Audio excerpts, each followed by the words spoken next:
What's up, you babies? Today I'm playing Seduce Me, a visual novel otome game. This is the demo version, so add a link in the description so you can try it out. Go check it out, and thanks for watching. This is a fictional interactive narrative. Any character resemblance to real life people are purely coincidental. It was purely coincidental. We didn't do it on purpose. Also, please note the following game is made for PG-16. Oh, what am I reading this out loud? Okay, why was I fucking reading? Okay. Why, hello. My, aren't you a gorgeous sight? Can I be honored enough to know your name? My name's gonna be Cheese Whiz. Cheese balls. Cheese ball. Cheese ball. Sorry guys, I'm gonna ruin this let's play because my name is Cheeseball. A lovely name for a lovely person like you. Wonderful. Eric, do your job. Who's Eric? Very well.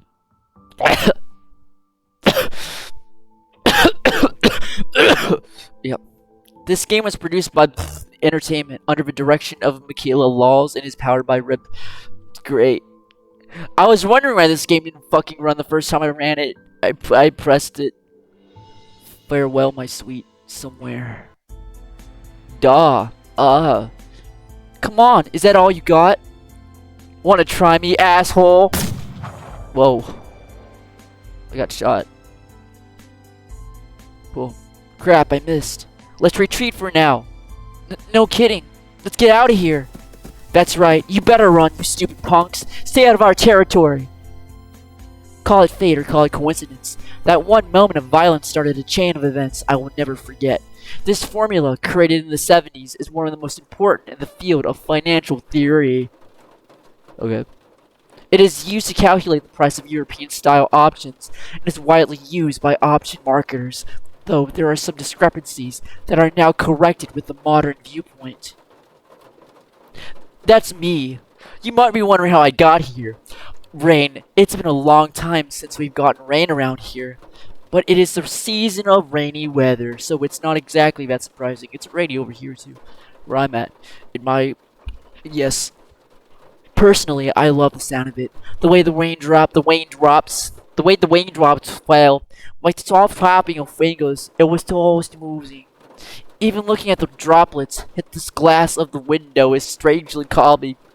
For this reason, I felt lucky for having a seat next to the window, though I did spend more time staring outside than I did paying attention in class. The lectures in class were pretty boring. Mrs. Phillips' voice wasn't sporific? Sporific? What the hell is that word? But I just wasn't interested in what she was saying. Oh, by the way, there is voice acting in this game. I turned it off because I'm a bitch. And since it was the period right before lunch, all I can think about was doing other things in my free time. Why am I gonna read a visual novel if I'm not gonna read it? You know what I'm saying? Shout out to the voice actors. I'm sure you did a good job. I don't know. But I like reading, even though I can't read.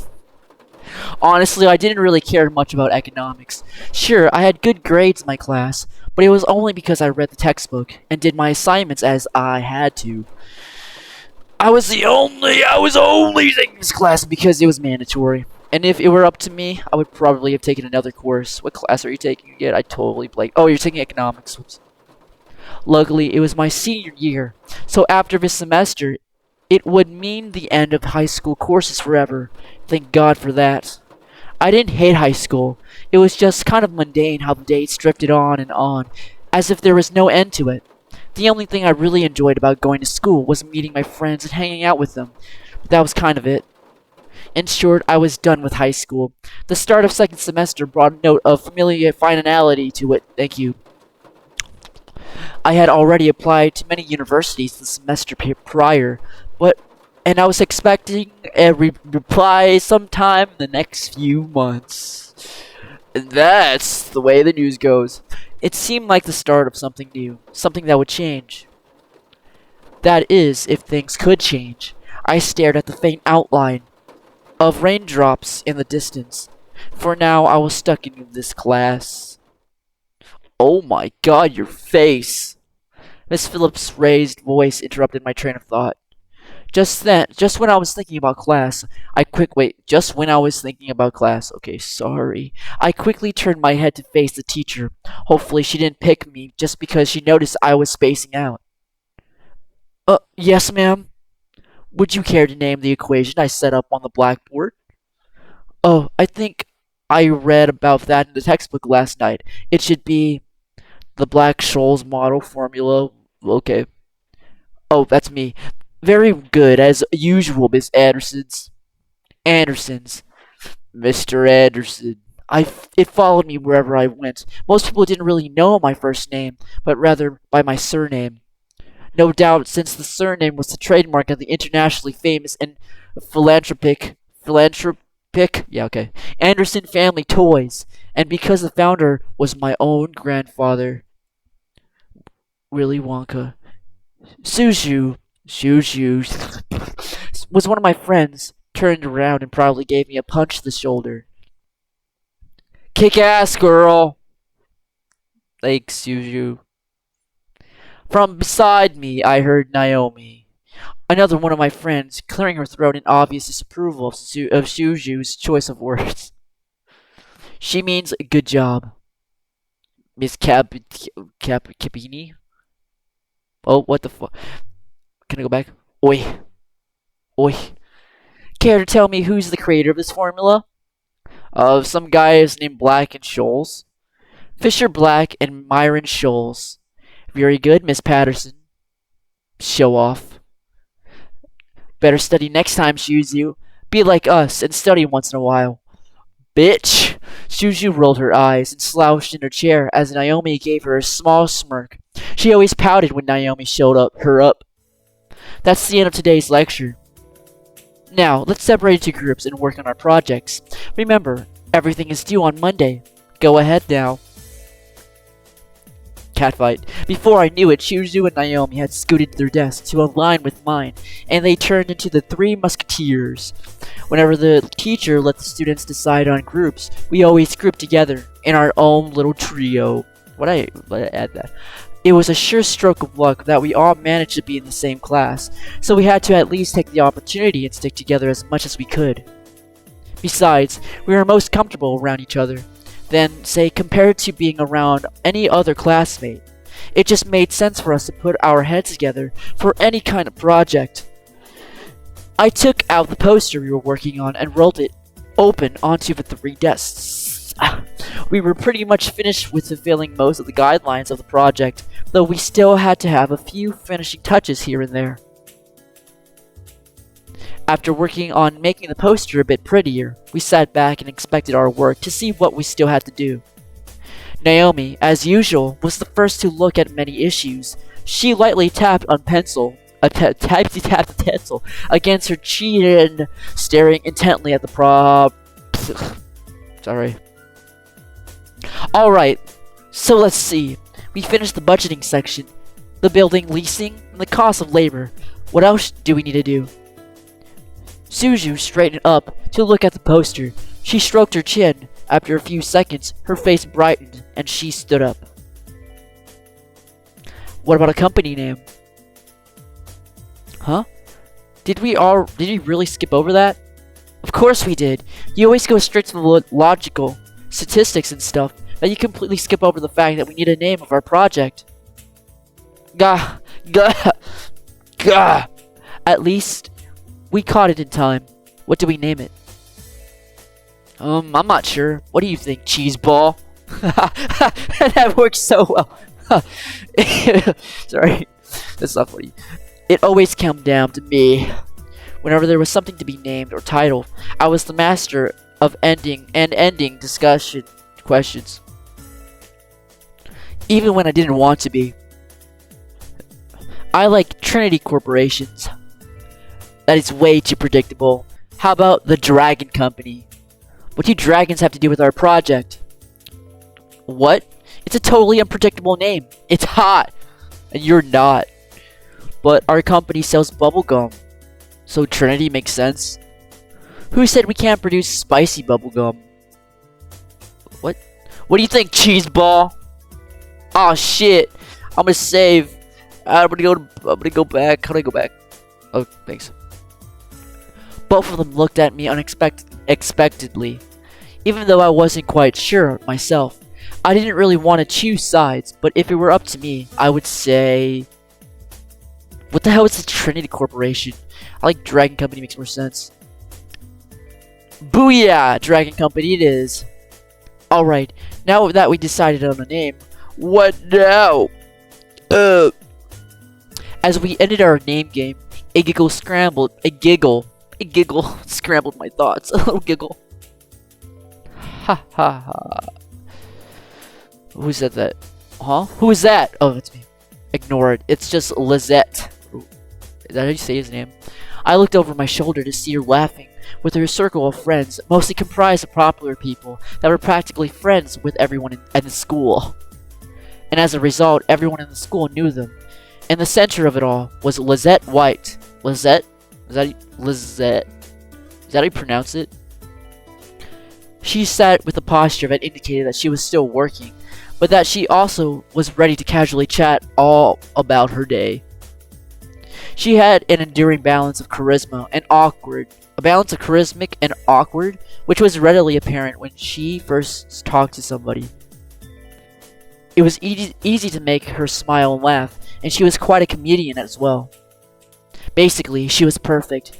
Not that she walked like a robot or something, but she was the student that everyone wanted to be. Lizette was bright, easygoing, and, above all, had her future laid out right in front of her eyes. Unlike the average student, she knew that she wanted to do after high school, and as a result, she was confident and ambitious, though sometimes it would rub a lot of people the wrong way.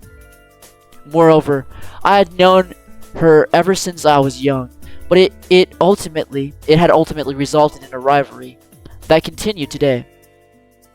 Of course, my friends knew that was between us, and upon seeing my glance at her, they shifted her attention towards her. She doesn't even look like she's working, in my opinion. She probably is, but she's too much of a stuck-up priss to allow herself to look like she's actually doing work. Come on, Suzu. She may be a little off-putting, but she's not a giant priss that you're making her seem to be. The day she isn't a priss is the day I turn into one. What's that supposed to mean? Never mind. It's about time. Let's bail.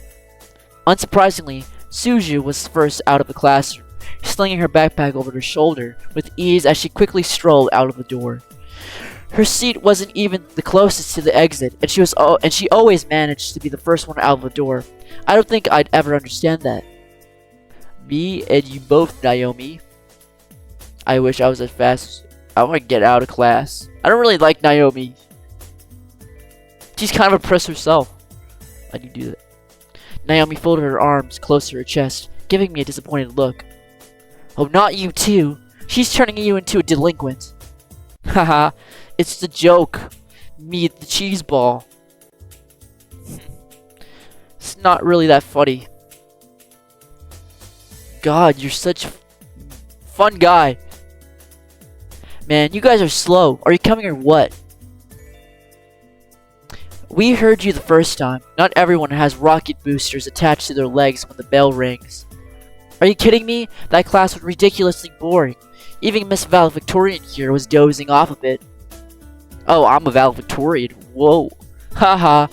I do have to admit I was spacing out. And just because I answered one question doesn't mean I'm automatically the valedictorian. Oh, I guess I'm not the valedictorian.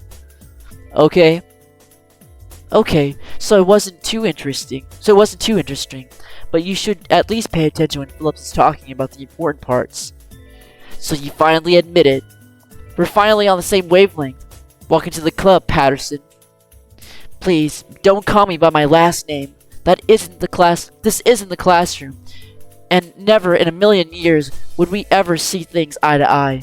Damn, they fucking hate each other.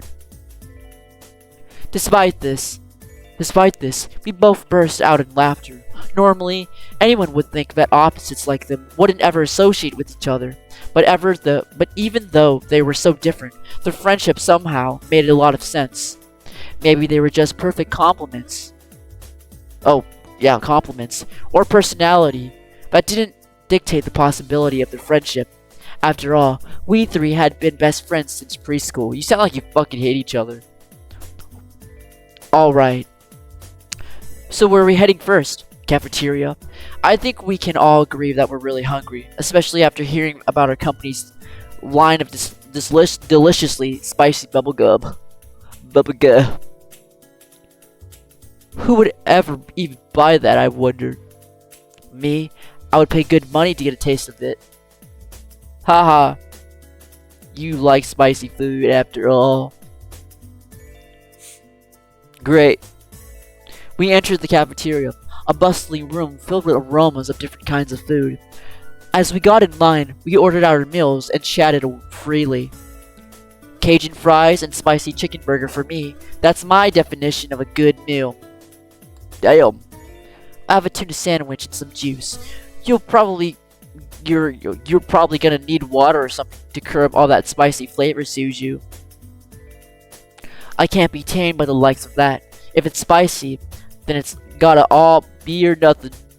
What? Then it's gotta be all for nothing to you. You're crazy, girl. Hell yeah, I'm a crazy girl. I'm a crazy girl. I like spicy food. I think I'm getting a migraine. I think I'll go with... I want mac and cheese. That's what my brother eats, mac and cheese. All he wants to do is eat mac and cheese. What the hell do I want? I want mac and cheese. Do I want mac and cheese? Do I want Cajun fries? Oh shit. I want spicy chicken burger. What if I was just the basic... I mean, my name's Cheeseball anyway, so I'm just gonna go with the stupid option. I want mac and cheese and a soda. That sounds good. Once we got our food, we settled down on an empty table, putting our backpacks aside to finally dig into our food. I want mac and cheese and barbecue.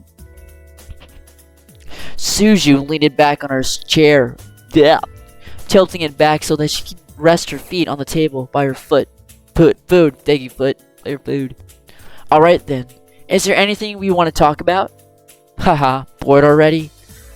I know. Let's talk about...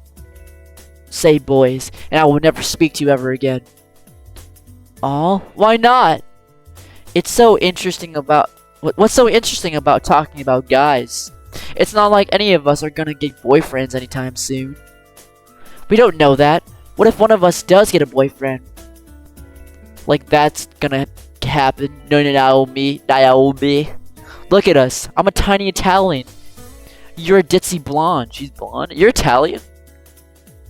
Hey. No offense.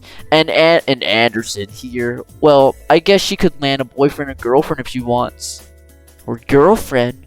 She can be a lesbian if she wants. True. You look like a lesbian. That's what they're saying. You're lesbo. It's okay, Suju. I'm not sure I want a boyfriend yet. Or a girlfriend-free boyfriend. I want a boyfriend-free girlfriend.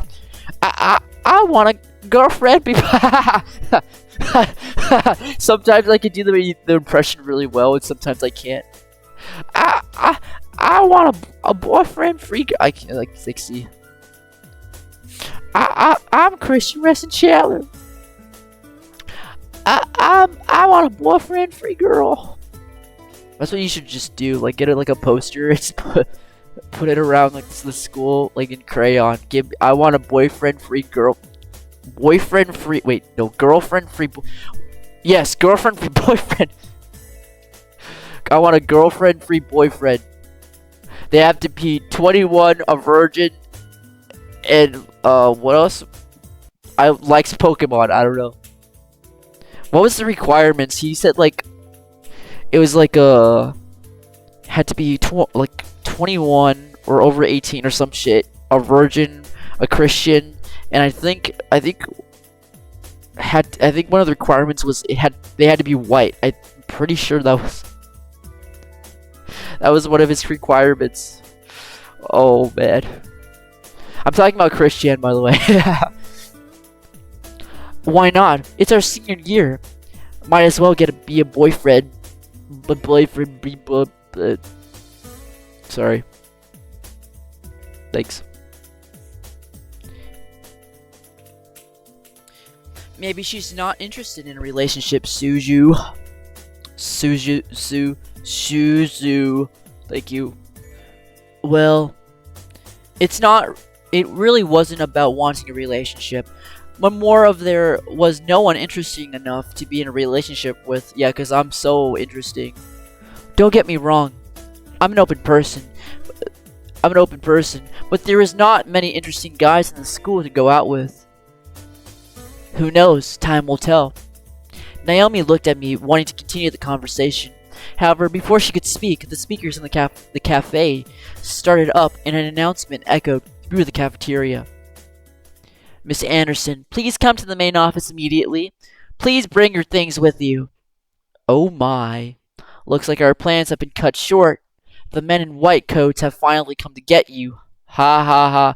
The men in black coats were like fucking Matrix. Suju, don't joke around. What if it's serious? If fine. If something happens, just call us. Funny enough, something did happen. And it was certainly no laughing matter. Code. It was really code.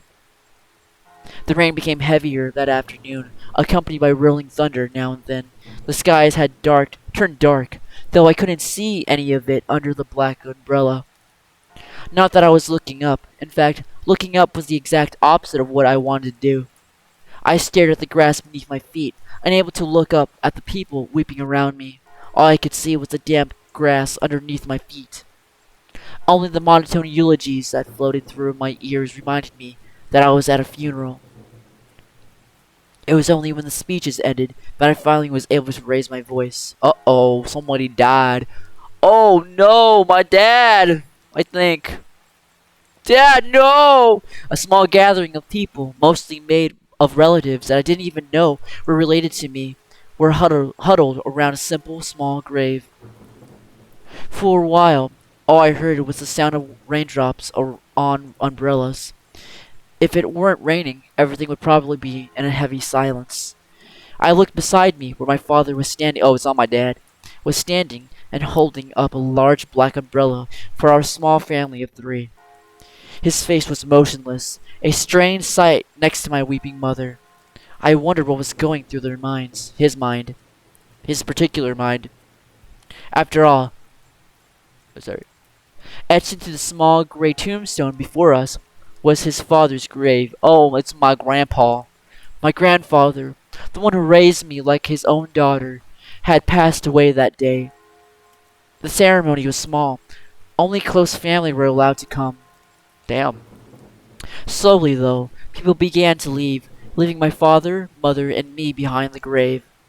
A man dressed in the clean black suit under the uniform black umbrella of the funeral attendees walked towards us, introducing himself as grandfather's lawyer. He pulled out a few documents from his suitcase and began to read out loud its contents. And now I shall read Harold Anderson's last will testament right there and then. Wow. Alright, at the funeral, okay, nice fucking timing.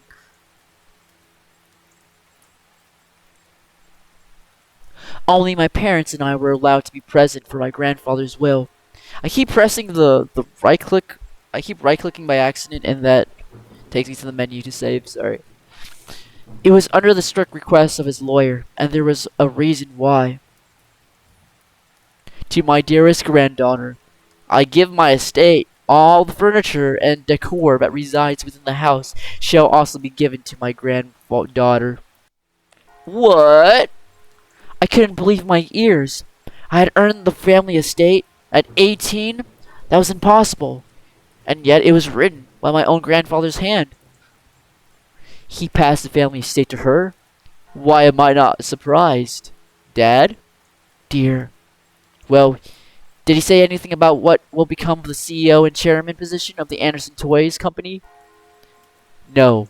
It is presumed that the vice chairman will succeed the position. Heh.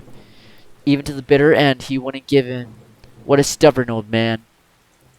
Shaking his head, my father turned to face my mother with a serious expression on his face. About the estate.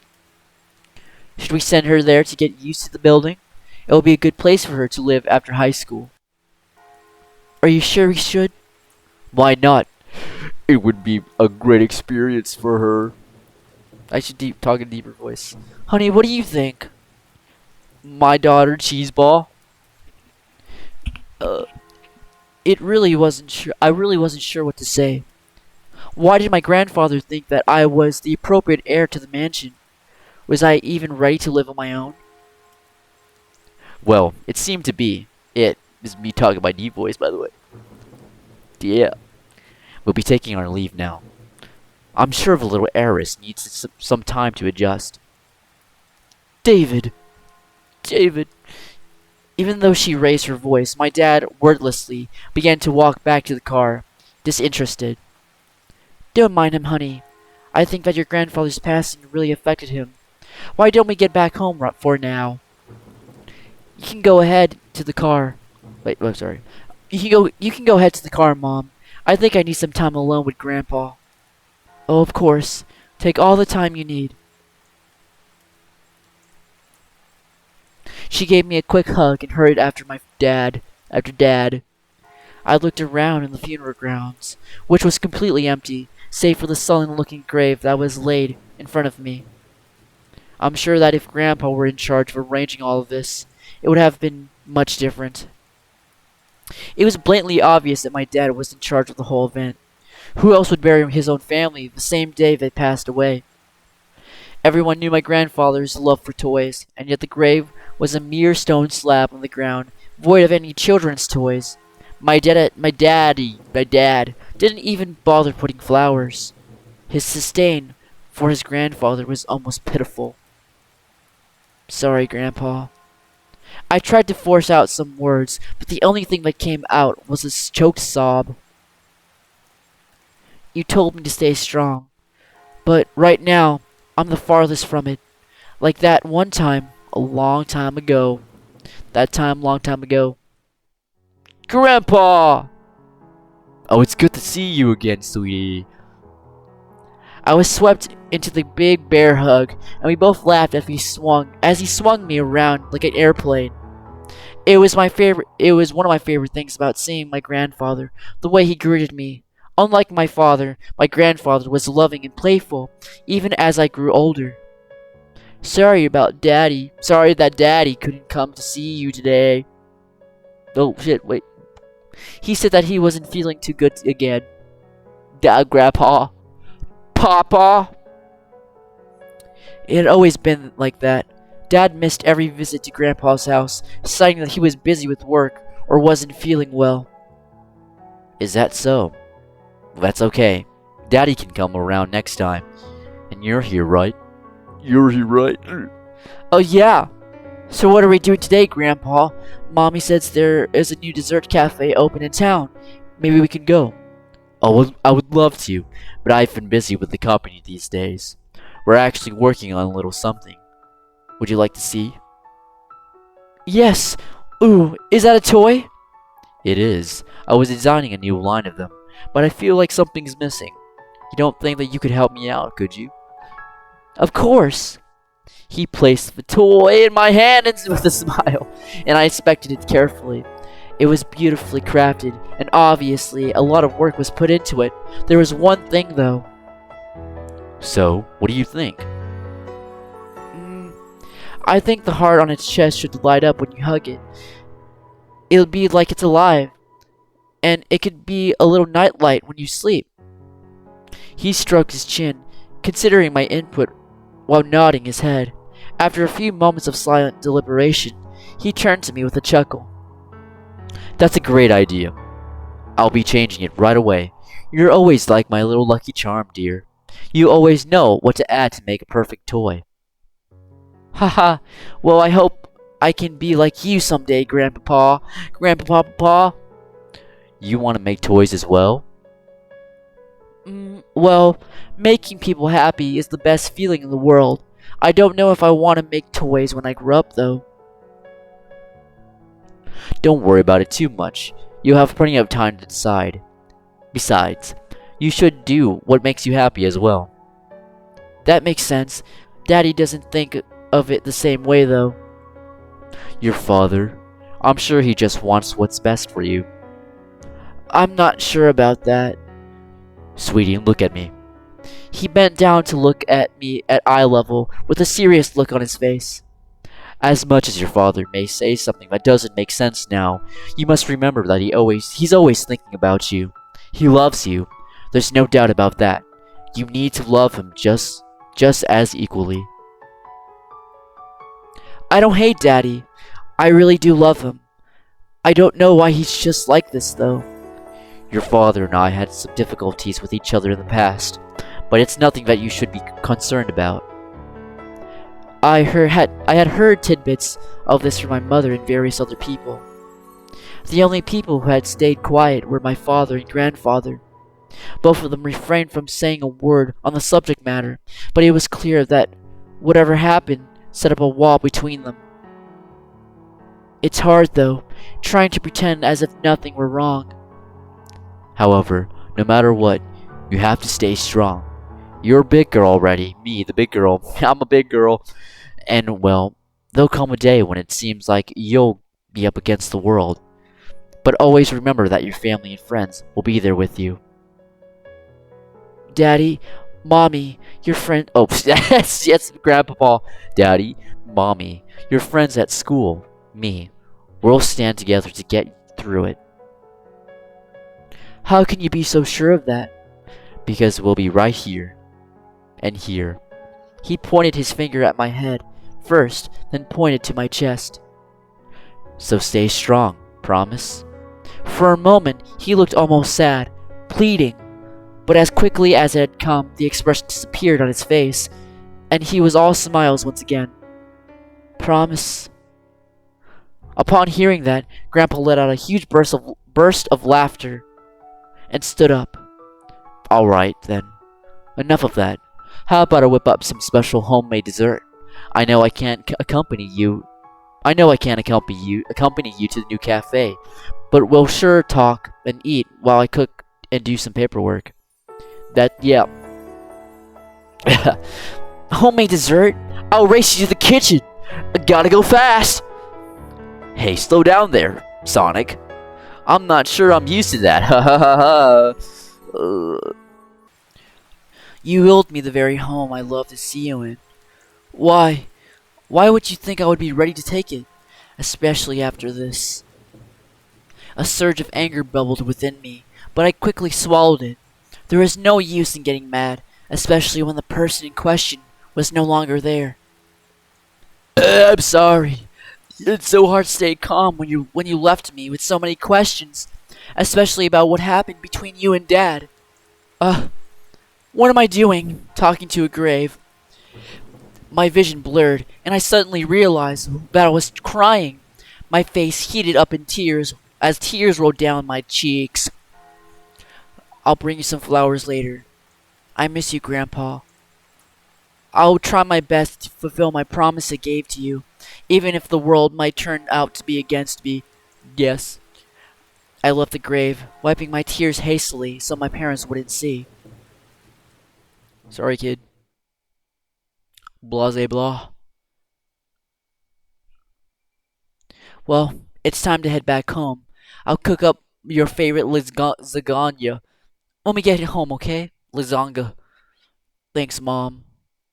However, my dad didn't speak the entire drive home. I wanted to talk to him, but after this moment at the funeral, I wasn't sure if there was a good idea. If it was a good idea.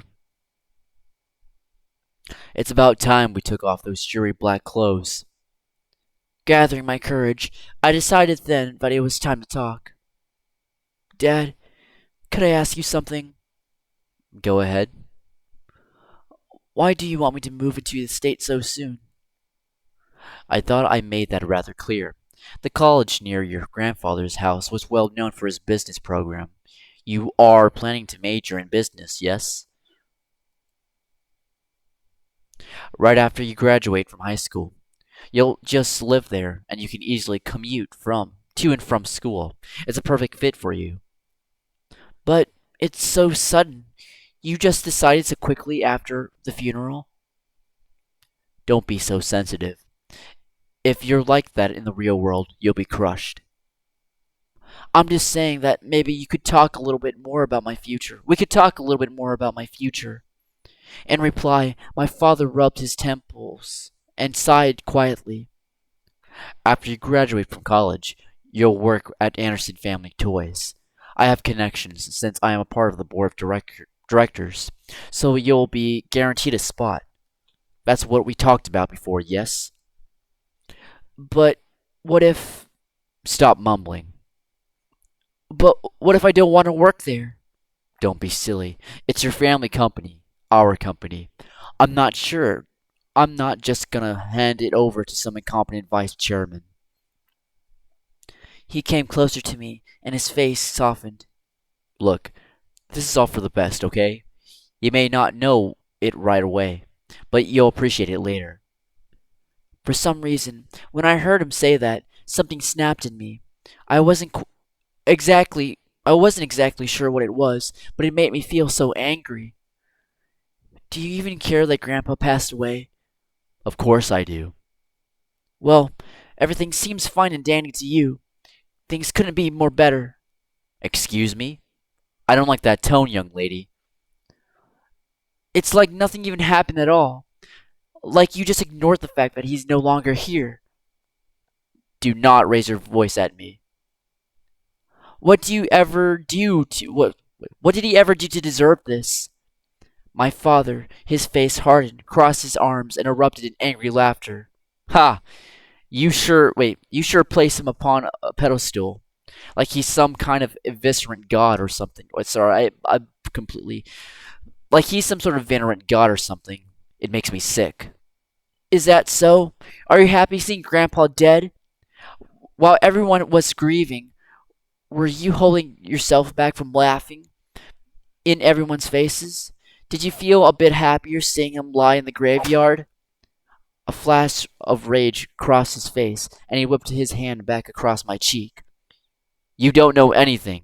Running your mouth like somehow you know everything that went on when you were just a little girl that doesn't know how to keep her mouth shut. You did not know my father. You did not know what he was capable of. Is everything all right? What happened? Nothing. I'm not hungry. I think I'll just go upstairs. Honey, wait! I quickly turned and ran upstairs to my bedroom, slamming the door behind me. My breath came in short pants. My breath came in short pants, and before a while I just leaned against the door of my bedroom, eventually sliding down to sit against it. How did things become like this? My cheeks still throbbed, and tentatively I stood up and looked at the mirror to see how it looked. Hopefully it didn't bruise.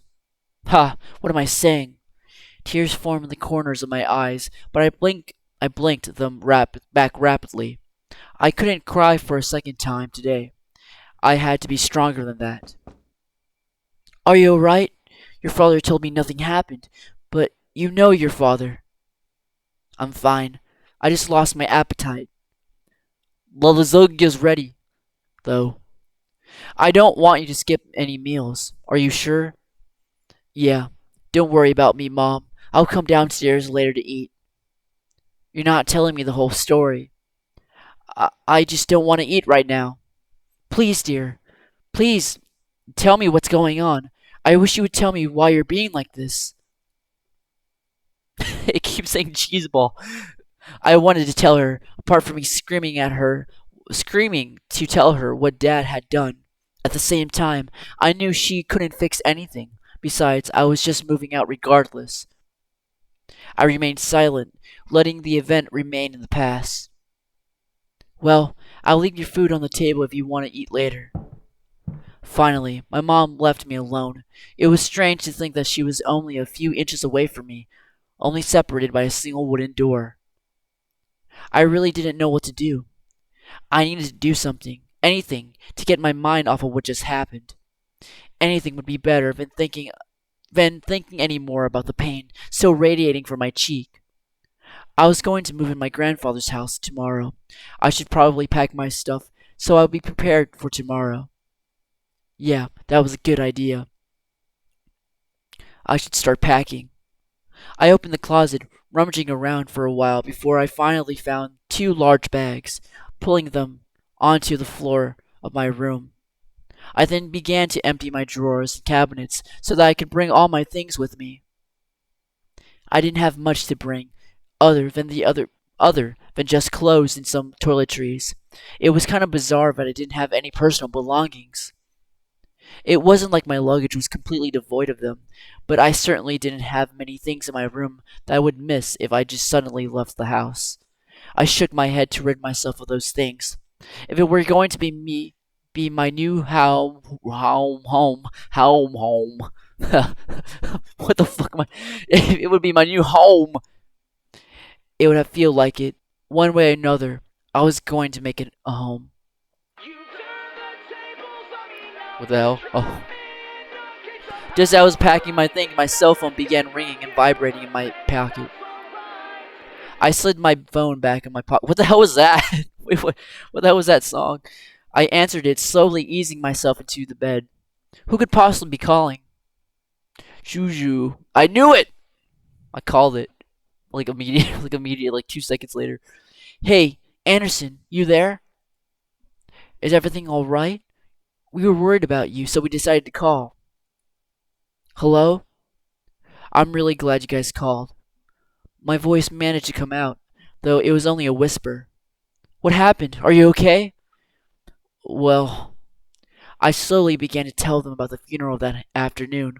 The small silence followed when I was done recounting what happened, and to my relief, Naomi finally spoke up. I can't begin to imagine how you must feel right now. I'm so sorry. Do you want us to come after over right now? Come after over right now. Thank you. No, it's okay. My dad isn't in a good mood, so could we just keep talking on the phone like this? Of course. We'd stay on the phone until the crack of dawn, right, Juzu? Yeah. We're always here if you need us. After all, we wouldn't be the awesome triple threat trio without you, dude. I thought we were the Three Musketeers. Triple threat trio. Sounds like a name of a gang. I don't like gangs. Yeah, I mean, we're taking on the world together. We've got to sound somewhat scary, or else no one's gonna take us seriously. What's with you and naming things? You gotta step up your game, Naomi, falling behind the cool kids like Anderson and me. Tisk tisk. Hey, I'm a cool kid. If anything, I'd say you'd have to step up your game. We chatted cheerfully about all the sorts of things. Very soon I forgot about the events of that day and was engaged in the conversation about Naomi's favorite TV show, some program called Herlock. We all agreed that the actor playing the titular character certainly had a very distinctive look about him, with a long overcoat and scarf wrapped around his neck. We had many disagreements about who we thought was the coolest character. Haha, yeah, he has really high cheekbones, and his eyes are pretty, though I do have to say I prefer Jatson. And as a bonus, his actor is just so sassy. I looked at the clock hanging on the wall and realized how late it was. Whoa, it's already 1 a.m.? Sorry for keeping you guys up so late. I think I'm gonna be hitting the hay tonight. See you guys at school tomorrow. I should probably shower and go to bed. I can't believe I stayed up this late just to talk to my friends. But it was really nice. Well, to the bathroom I go. You're gonna shower at 1 in the morning? I took a relaxing shower. Nothing beat hot water and a feeling of being clean. After drying myself, I promptly dressed in my pajamas and crawled into bed. Ah, a nice hot shower after a long day. I'm so glad to finally be in the bed. Be in the bed. Oy vey. I had been it had been a really long day. I knew that I was wishing for something to change back in class, but I certainly wasn't expecting any of the things that happened today. What? Okay. And I have to go back to school tomorrow. Ugh. I curled up on my side and tightly wrapped the blankets around me. I really wasn't in the mood to be returning to school, but my dad probably would make me go just for the sake of it. It's time to go to sleep. I reach out to the lamp on my nightstand to turn off the lights. However, my mind was so lost in the passing of my grandfather and thought and the thought of inheriting something so big that it haunted my mind the entire night until the next morning. I shook my head to try to clear the sleepiness out of me, but to no avail. I really wasn't getting any sleep last night. It's already time to wake up. Wait, school.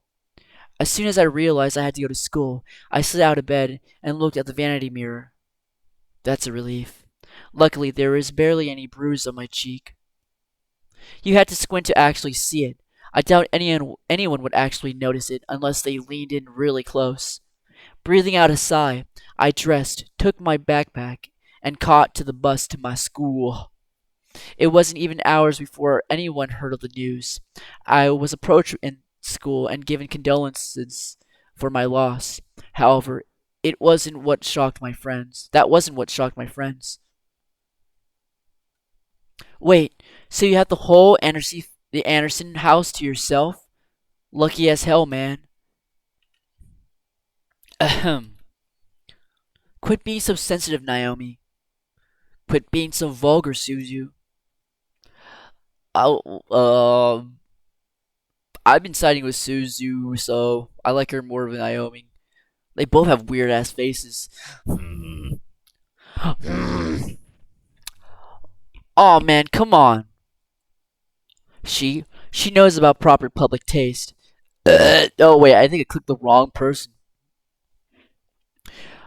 I know how to be a lady. Sheesh. Guys, I'm going after school today because my parents want me to get used to living there. Seriously? It hasn't even been a day since you came back to the school. I know, but my parents want me to try living there as soon as possible. Still, it's really fast. Are you going to be okay? Of course. Ha ha. Ha ha ha. I wasn't even in comfort. Wait, but even in the comfort of my best friends, life seemed to be keep testing me. What? Oops. Hey, don't go around shoving people like that. Whoops. Did I strike a nerve? Damn, she's huge. She let out a small laugh as she twirled her hair around her finger. Lizette, one of the last people I wanted to see today. Tiff. Tiff. It's not like you. It's not like you should be apologizing. What am I saying? What, dude? What? What? Oh, Anderson. Hey, how's it going? I'm alright. Er, haven't you heard, Lizette? Of what? Her grandfather's passing. Ah, well, I'm sorry about that. I don't really watch a lot of news. Doesn't really sound like you mean it. I do mean it, earnestly. Why wouldn't I? Typical Capini. Typical Capini. Isn't her family involved with the mafia or something? I wouldn't be surprised if we brought out a batter behind her back right at this moment. I had nearly forgotten the crowd that followed Lizette, which was mostly comprised of people that no one wanted to see on a typical school day. No one had the slightest idea why exactly they followed Lizette around persistently, but they labeled themselves as social equals with her. That was out of line. Suzu comes from an honest family, says the one whose family profits off of political scandals.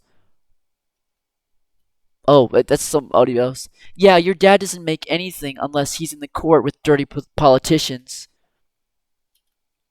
Hey, let's all calm down for a second, alright? I'm sure Anderson needs some time to recuperate. I mean, what just happened? We need to give her some respect.